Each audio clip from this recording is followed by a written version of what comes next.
자, 우리 이번 시간에는 토지보상법의 내용에 대해서 개괄적으로 알아보도록 하겠습니다. 자, 우리 시험에서는요, 토지보상법하고요, 부동산 공시법, 그리고 감정평가법 이렇게 해서 세 개의 개별법이 우리 시험의 출제 범위가 됩니다. 그중에서 토지보상법이 한 7 정도의 비중을 갖고 있다라고 생각을 하시면 돼요. 자, 부동산 공시법과 감정평가법은 1차 감감법 안에도 있었던 내용이기 때문에 2차 보상법규에서는 이 개별법에 대한 내용은 이미 1차에서 공부를 하고 왔다라고 전제를 할 수 있습니다. 자, 그래서 여기에 대한 내용은 1차 감감법에서 공부를 먼저 하고 오셨어야 되고 2차에서는 여기에 대한 내용 중에서 법리적으로 조금 더 깊은 논점에 대해서만 기본 강의 때 다룰 거예요. 그래서 본 기초법규에서도 토지보상법에 대해서만 살펴볼 거고, 왜냐하면 토지보상법은 1차 감감법에 없었기 때문에 보는 것입니다. 그런데 이 두 법은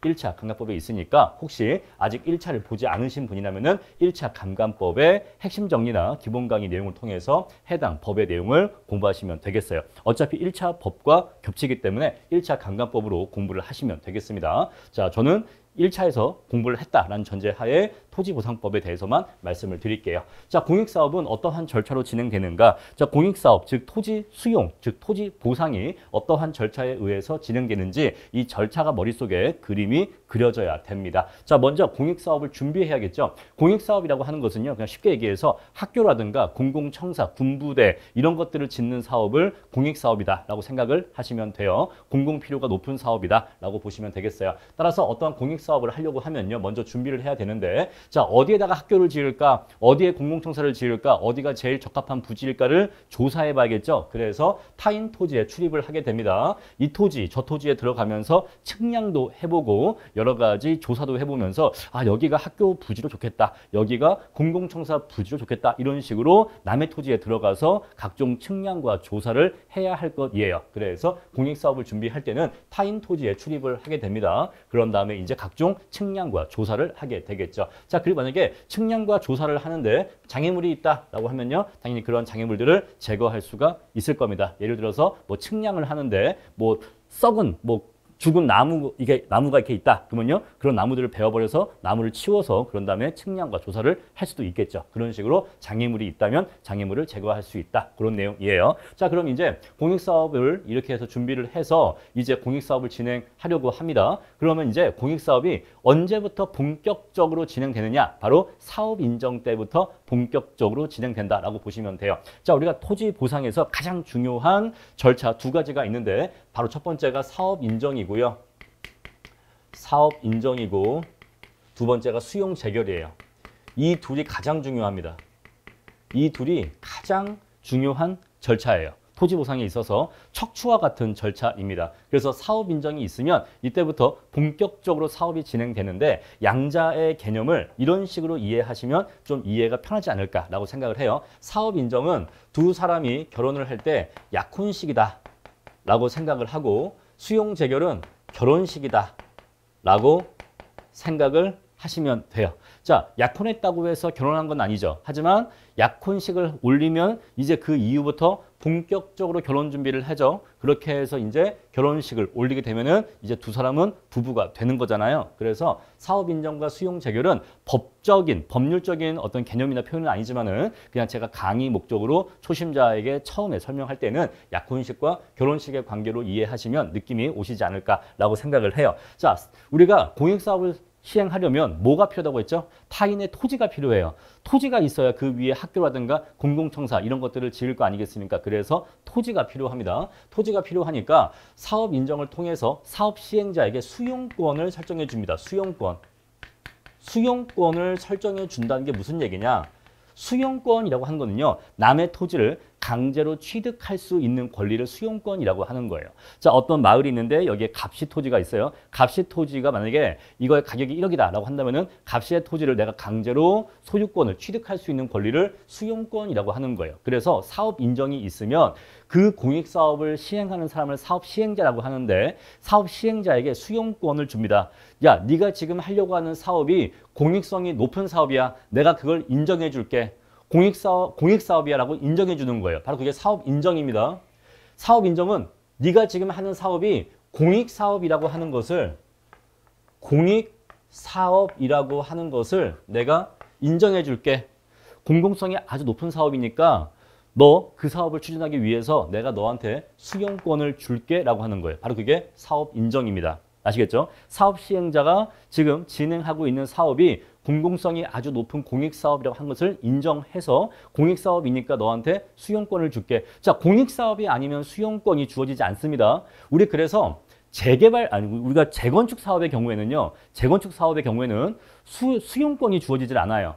재건축 사업은 공익사업으로 보지 않기 때문에 재건축 사업의 경우에는 강제로 수용할 수가 없습니다. 아시겠죠? 그래서 재건축 사업의 경우에는 반대한 사람이 있으면 민사소송인 매도 청구를 통해서 그 사람의 재산권을 확보해야 되는 거지 강제 수용할 수는 없어요. 아시겠죠? 그래서 자, 공익사업이기 때문에 남의 토지를 강제로 뺏을 수 있는 수용권을 사업시행자에게 주는 겁니다. 그럼 이제 사업시행자는 사업 인정을 받으면 뭐가 생겨요? 수용권이 생겨. 이제 내가 학교를 짓거나 공공통사를 지으려고 하는데 이 해당 지역, 이 해당 사업구역이죠. 사업구역 내에 있는 토지들을 강제로 취득할 수 있는 수용권을 갖게 됩니다. 그런데 수용권을 행사하기 전에 바로 그 수용권을 행사하는 게 바로 수용재결이에요. 나 이 토지들 강제로 취득할 거야. 대신 보상금은 줘야죠. 대신 보상금 줄 테니까 나 이 토지들 강제로 취득할 거야. 그렇게 하게 해줘. 라고 한 게 바로 수용재결인 거예요. 사업 시행자가 자신이 갖고 있는 수용권을 행사하기 위해서 수용재결을 신청해서 수용재결이 나오게 되면 알았어. 네가 갖고 있는 수용권으로 여기 있는 지역에 이 사업구역의 토지들을 강제로 취득하고 싶은 거지? 알았어. 갑시 토지는 1억 주고 취득하고 을시 토지는 5천만 원 주고 취득하고 병시 토지는 3억 주고 취득해. 이런 식으로 사업구역 내에 있는 토지의 소유권을 얼마의 보상금을 주면은 취득할 수 있는지 그 관계를 확정해 버립니다. 아시겠죠? 바로 그게 수용 재결이에요. 그런데 이러한 수용권을 행사하기 전에 오늘날 우리나라 사회는 민주주의 사회잖아요. 그래서 최대한 국민의 어떤 자율적인 합의라든가 국민들의 동의가 있기를 바래. 그래서 사업 인정이 있어도 수용 재결을 신청하기 전에 무엇을 거치게 한다? 협의를 거치게 해요. 협의. 자, 이 사이에 협의라고 하는 것을 거치게 합니다. 왜냐하면 죄송해요. 다시 쓸게요. 협의라고 하는 것을 거치게 합니다. 자, 왜냐하면 이 수용권을 행사한다라고 하는 것은 국민의 토지를 강제로 뺏는 거예요. 요건 강제로 뺏는 겁니다. 요거는 강제로 뺏는 거다. 그러니까 이게 오늘날 민주주의 사회에서 그렇게 바람직한 모습은 아닙니다. 국민들이 막 싫어요 하는데 내놔 하면서 강제로 뺏는 게 이게 민주주의 사회에서는 올바른 또는 뭐 권장할 만한 모습이 아니에요. 그래서 가급적이면 사업 시행자와 토지 소유자 간의 협의를 통해서 토지 소유자의 동의하에 토지의 소유권을 넘기기를 원해요. 그래서 협의를 하라고 합니다. 그 협의라고 하는 것은요, 말 그대로 사업 시행자하고 토지 소유자 간에 협상을 하는 거예요. 갑시한테 가는 거, 사업 시행자가 갑시한테 내가 공익사업을 시행하려고 당신 토지가 필요한데 얼마를 주시면 파시겠습니까? 라고 물어보는 거야. 그럼 갑시가 1억 5천, 내 토지는 1억 5천짜리야. 그러면 이 토지 1억짜리인데 1억 5천 너무 과하지 않아요? 이렇게 해서 협상을 하는 거야. 협상을 해서 뭐 1억 1천이든 1억 2천이든 뭐 1억이든 어쨌거나 협상이 됐다. 협상이 됐으면 그렇게 해서 이제 매매가 되는 겁니다. 아시겠죠? 그렇게 해서 협상이 되면은 협의가 이루어지면은 갑시 토지를 사업 시행자가 강제로 뺏는 게 아니라 갑시도 동의한 거잖아요. 만약에 1억 2천에 협의가 됐다라고 하면은 갑시도 동의한 거예요. 1억 2천 주면 팔게라고 동의를 한 거예요. 그렇게 해서 갑시의 동의하에 소유권을 사올 수 있게 되는 거예요.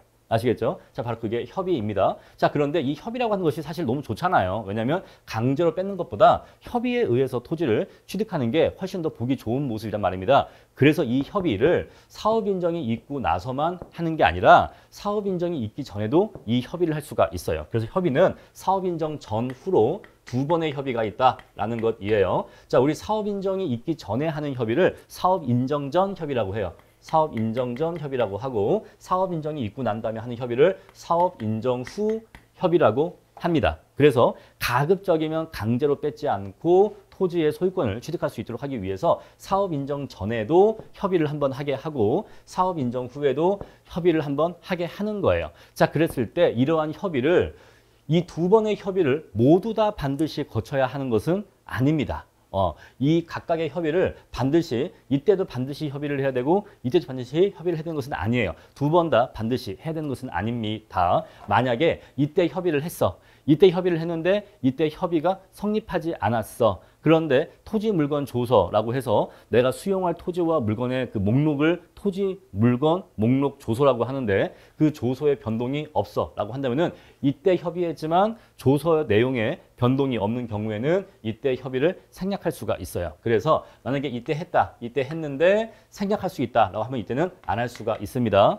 그런데 만약에 이때 안 했어, 이때 안 했으면은 무조건 이때는 해야 되는 거예요. 그래서 수용 재결이 있기 전에 무조건 한 번은 해야 된다. 이렇게 보시면 되겠어요. 자, 그래서 협의는 반드시 두 번 다 모두 거칠 필요가 있는 것은 아니다라는 것이에요. 물론 두 번 다 거칠 수도 있겠죠. 두 번 다. 이때도 했지만은 이때 또 할 수도 있는 겁니다. 현실적으로는요. 협의는 이때 대부분 다 협의가 두 번 다 거치고 이루어지게 돼요. 왜냐하면 최대한 자율적으로 상대방의 동의하에 소유권을 취득하기 위해서 웬만하면은 협의가 다 이루어지게 된다라는 것이에요. 그래서 우리가 두 번째로 공부할 절차는요. 사업 인정 전 협의 절차예요. 사업 인정 전 협의 절차. 자, 그래서 사업 인정 전 협의를 하기 위해서는요. 토지 및 물건 조서를 작성해야 됩니다. 아까 말씀드린 것처럼 토지 및 물건 조서는 목록이란 뜻인데 내가 수용할, 내가 필요한 이 공익사업을 하는데 필요한 토지와 물건의 목록을 작성하는 거예요. 자, 일단 공익사업을 시행할 때요. 필요한 것은 당연히 토지예요. 사실은 그 토지 위에 있는 물건들은 거의 필요하지가 않습니다. 필요한 경우가 거의 없어요. 그래서 토지가 필요한데 자, 우리가 어떠한 토지를 수용하려고 하니까 이 토지 위에 집이 있어. 라고 하면은 어쩔 수 없이 이 집도 같이 수용할 수밖에 없는 겁니다. 또 이 위에 이렇게 나무가 있어 라고 하면은 어쩔 수 없이 이 나무도 수용할 수밖에 없는 거예요. 그렇죠? 자, 그래서 토지는 당연한 거고 이 토지 위에 있는 어떤 주택이라든가 건물 또는 뭐 나무 이런 것들도 이 물건 조서에 들어가게 돼요. 그래서 나는 이런 것들을 수용할 것이다 라고 하는 토지 및 물건 조서를 작성합니다. 자, 그러면 이러한 토지, 이러한 물건을 갖고 있는 사람들에 대해서 보상 계획을 알려줘야 됩니다. 자, 내가 공익사업을 시행할 건데 그럼 마을이 이렇게 있겠죠? 여기 이렇게 있을 거예요. 그럼 여기가 A씨 토지, 여기가 B씨 토지, 여기가 C씨, 여기가 D씨 토지인데 그리고 여기에 이렇게 E씨 토지가 있는데 공익사업을 어떻게 시행할 거냐면 공익사업이 이렇게 해서 자, 이렇게 시행된대요. E씨는 포함되지 않는데 그러면 E씨 토지는 수용하지 않는 겁니다. 아시겠죠? 그럼 E씨 토지는 수용하지 않고 A, B, C, D 이 네 사람의 토지와 물건만 수용하는 거겠죠. 그럼 이 사람들한테 내가 어떻게 보상을 진행할 계획인지 그 보상 계획을 작성해서 그 보상 계획을 이 사람들한테 보여줘야 돼요. 바로 그게 공고 및 열람입니다. 자, 여기에 대해서 이렇게 보상이 진행될 예정입니다. 라고 알려주고 그런 다음에 이제 협의를 해야 돼요. 협의.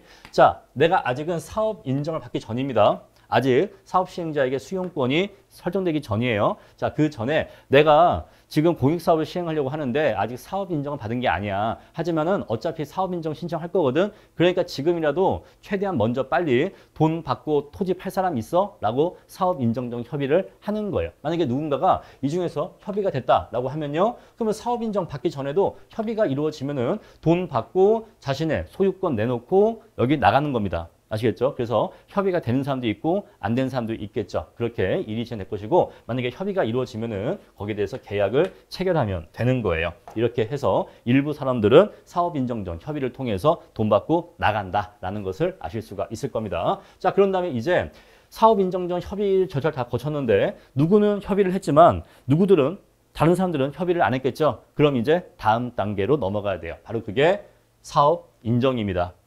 사업 인정 전 협의로 토지의 소유권을 모두 다 확보하지 못했기 때문에 이제는 사업 인정을 받아서 강제 수용 절차로 들어가는 거예요. 아시겠죠? 자, 사업 인정 전 협의까지는 아직은 강제 수용한 게 아닙니다. 그죠? 수용권도 없는 사업 시행자가 혹시 토지 파실 분이라고 해서 토지 사는 거예요. 그래서 이때는 강제로 수용하는 게 아닙니다. 그런데 이제 사업 인정이 있게 되면 이제부터는 사업 시행자가 수용권을 갖게 돼요. 우리가 약간 그 영화 어벤져스에서 타노스가 인피니티 건틀렛을 딱 끼잖아요. 그걸 딱 끼면은 갑자기 힘이 세지잖아요. 그런 것처럼 수용권이라고 하는 파워가 딱 생기게 돼요. 그래서 이제부터는 강제 수용 절차인 거예요. 사업 인정 이전까지는 임의적 절차인 거고 혹시 돈 받고 토지 파실 분이란 개념인 거고 사업 인정이 있고 난 이후부터는 이제 강제 수용 절차로 들어가는 겁니다. 이제 안 팔면 강제로 수용할 거야. 그렇게 해서 자 이제 강제 수용 절차가 시작됐어. 하지만 내가 아직은 이 강제력을 이 수용권을 아직은 행사하지 않겠어. 자, 한 번 더 기회를 줄게. 혹시 지금 자율적으로 자유의사에 의해서 나랑 협상해서 토지 팔 사람 있어? 라고 해서 사업 인정 후 협의를 또 하게 되는 거예요. 아시겠죠? 그러면 이때까지 안 파는 사람들은 어떤 사람들일까요? 내 목에 칼이 들어와도 나는 토지를 안 팔 거야 라는 사람들 있잖아요. 절대로 너한테는 토지를 안 팔 거야. 이렇게 끝까지 버티는 사람들입니다. 그래서 어쩔 수 없이 그때는 국가 공권력이 도와줘. 그때는 국가 공권력이 내가 협의를 해보니까 A, B, C, D 중에서 A하고 B는 토지를 팔았는데 C하고 D가 아직까지도 토지를 팔지 않고 있어요. 얘네들을 토지를 강제로 취득할 수 있게 해주세요. 라고 해서 사업 시행자가 수용 재결을 신청합니다. 그럼 이제 수용 재결이 이루어지게 돼요. 토지수용위원회. 자, 사업 규모가 큰 경우에는 중앙토지수용위원회, 사업 규모가 작은 경우에는 지방토지수용위원회인데 거기에 대해서는 기본 강의 가서 말씀드릴 거고 일단 토지수용위원회에 수용 재결을 신청하면 토지수용위원회가 수용 재결을 내려줍니다. 내려줘요. 아, 그래. 수용권을 행사하는구나. 알았어. 내가 그럼 결국 결정을 내려줄게. C 토지는 1억 주고 수용하고 D 토지는 2억 주고 수용해. 이렇게 수용 재결이 내려지면은 C하고 D가 동의를 안 하더라도 C하고 D는 원치 않더라도 C하고 D의 토지는 소유권을 사업 시행자에게 넘겨주게 됩니다.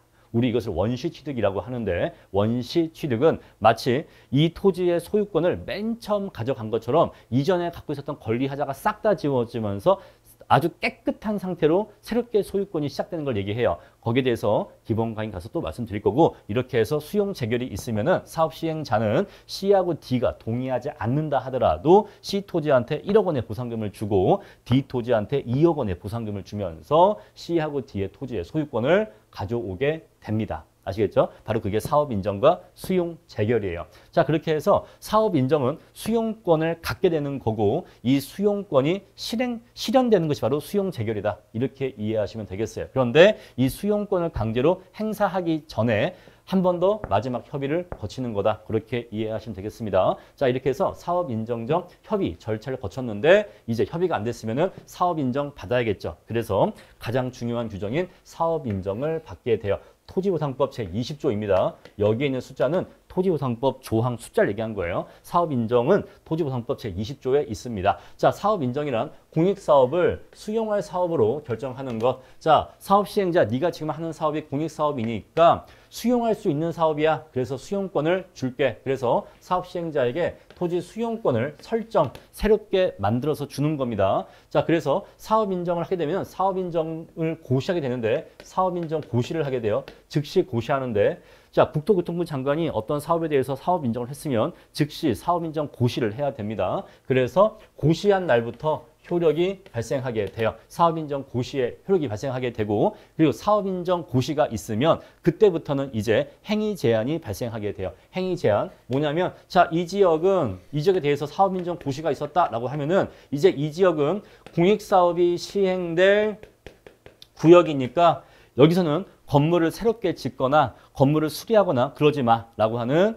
행위 제한이 걸려요. 그래서 토지보상법에서는 사업인정 고시일부터 행위 제한이 걸린다.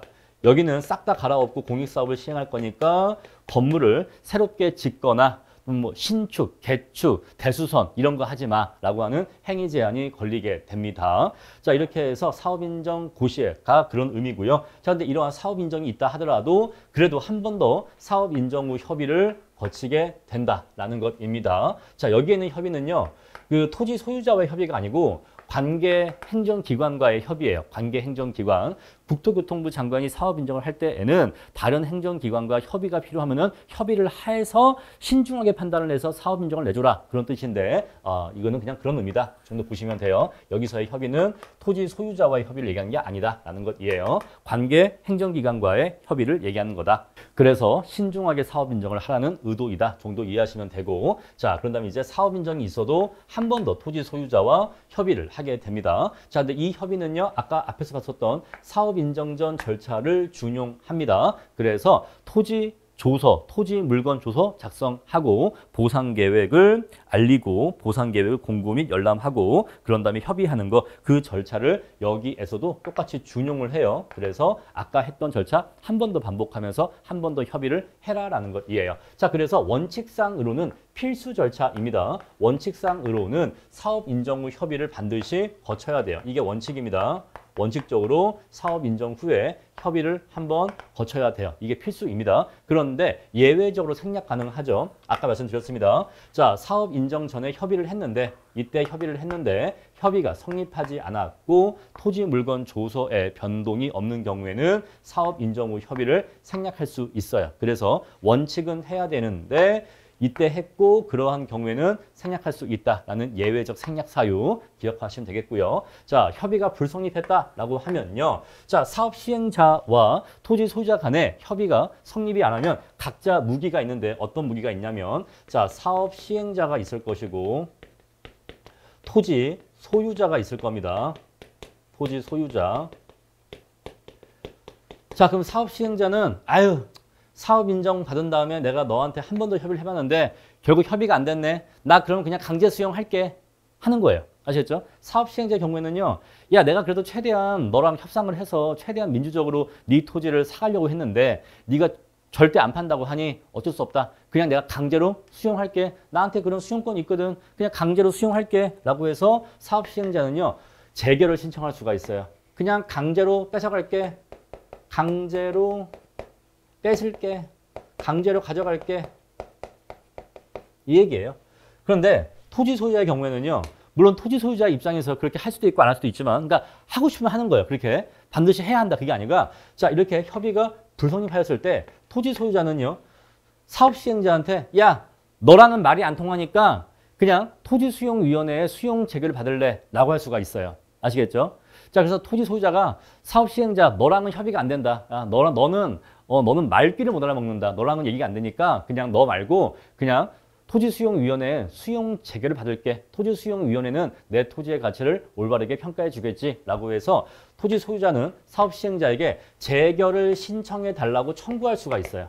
재결 신청을 청구할 수가 있습니다. 그래서 사업 시행자의 경우에는 재결 신청권이 있고 토지 소유자의 경우에는 재결 신청 청구권이 있는 거예요. 왜? 토지 소유자는요. 토지수용위원회에 직접 재결을 신청하지를 못해요. 자, 이 위에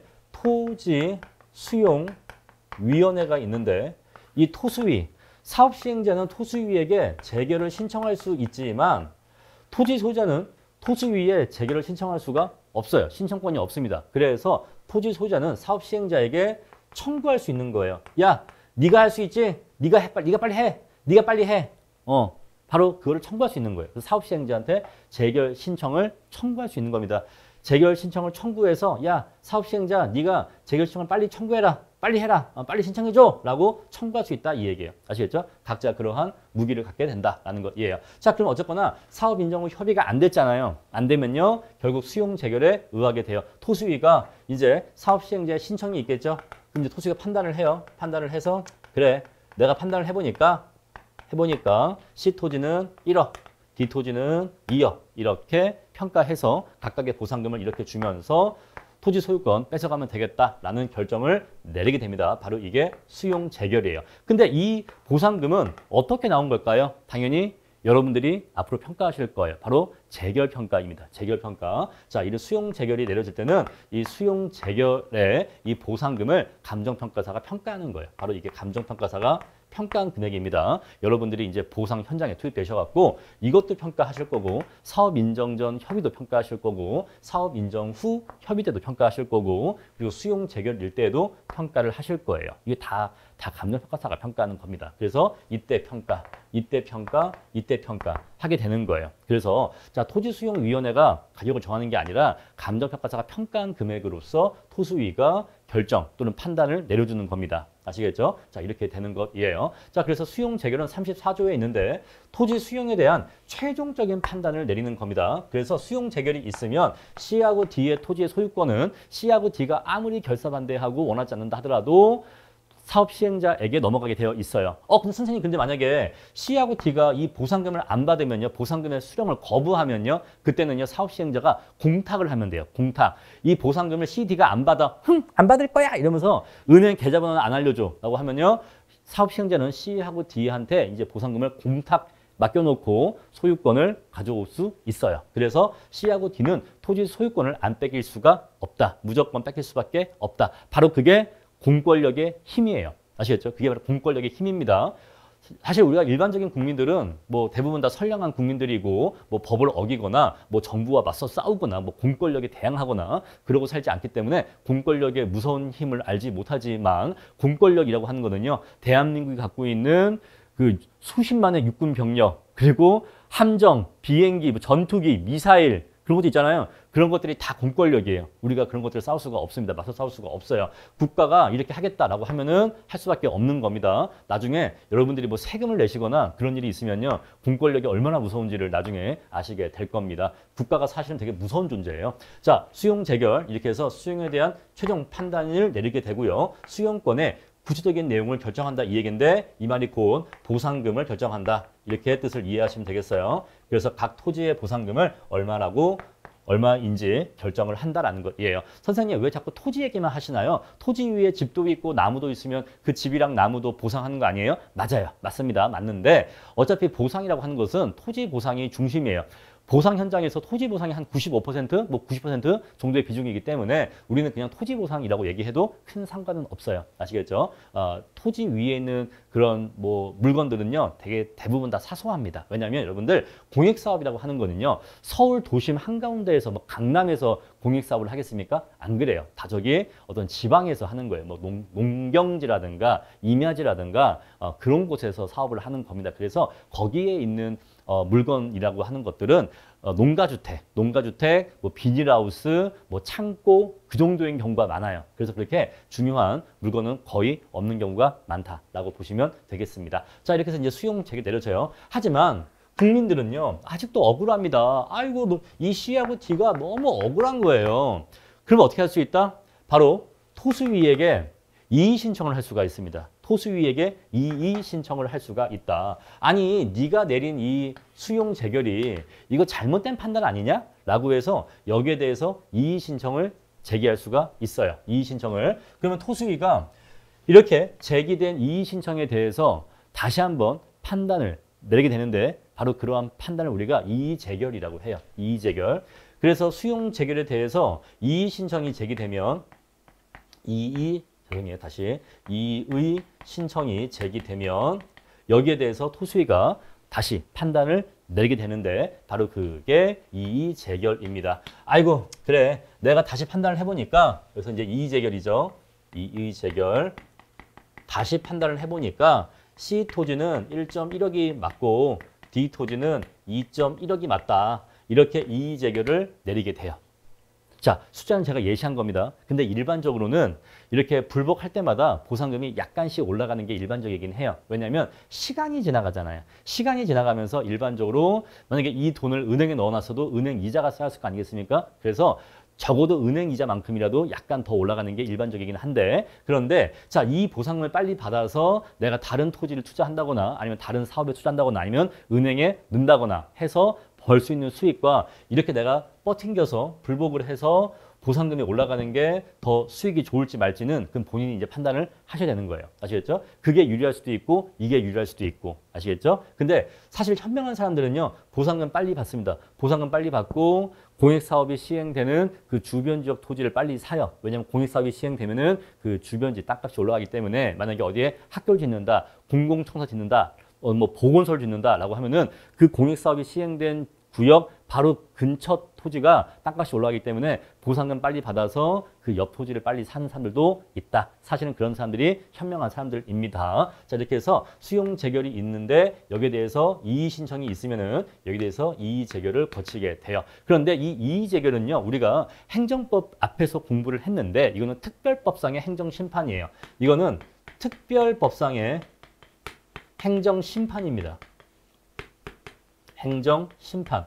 자, 우리가 방금 앞에서 기초법규 때 최근에 공부한 내용인데 이 행정심판과 이의신청이 있었을 때 이의신청과 행정심판은 원래 다른 거다라고 했잖아요. 그런데 이의신청이 행정심판과 같은 의미일 때가 있는데 바로 이의신청이 준사법적 절차에 의해서 행해지는 경우에는 그러한 이의신청은 행정심판의 성격을 가진다라고 말씀을 드렸었어요. 자, 여기서 토수위에서 이의 재결을 내릴 때에는 준사법적 절차에 의해서 재결을 내리게 됩니다. 그래서 이 이의 재결은 행정심판의 의미를 갖게 돼요. 요거는 행정심판의 의미를 갖게 됩니다. 그래서 이의 재결을 거쳤다라고 하는 것은 행정심판을 이미 거쳤다라는 의미이기 때문에 이의 재결을 거친 다음에 다시 별도의 행정심판을 제기할 수는 없어요. 그래서 이때는 바로 마지막 넥스트 스텝이자 마지막 스텝은 바로 행정소송입니다. 아시겠죠? 이 신청을 거치고 난 다음에 그 다음번 넥스트 스텝이자 라스트 스텝은 바로 행정소송이에요. 그래서 토지 소유자가 이렇게 했는데도 역시 여전히 불복한다라고 하면은 이제 행정소송을 제기할 수밖에 없고 이게 가장 마지막 불복수단이에요. 소송 이후에 다른 불복수단은 없습니다. 소송은 가장 돈도 많이 들고 가장 시간도 많이 들고 가장 힘든 불복수단이면서 가장 최후의 불복수단이기도 한 거예요. 그래서 행정소송이 끝입니다. 자, 그래서 이 재결에도 불만이 있으면은 행정소송을 제기할 수 있다라는 것이에요. 자, 그러면 이러한 이의 재결은 반드시 거쳐야 하는 거냐? 반드시 이러한 이의 신청을 거쳐야지만 행정소송 걸 수 있는 거냐? 그렇지 않습니다. 역시 이것도 임의적 전치주의예요. 임의적 전치주의.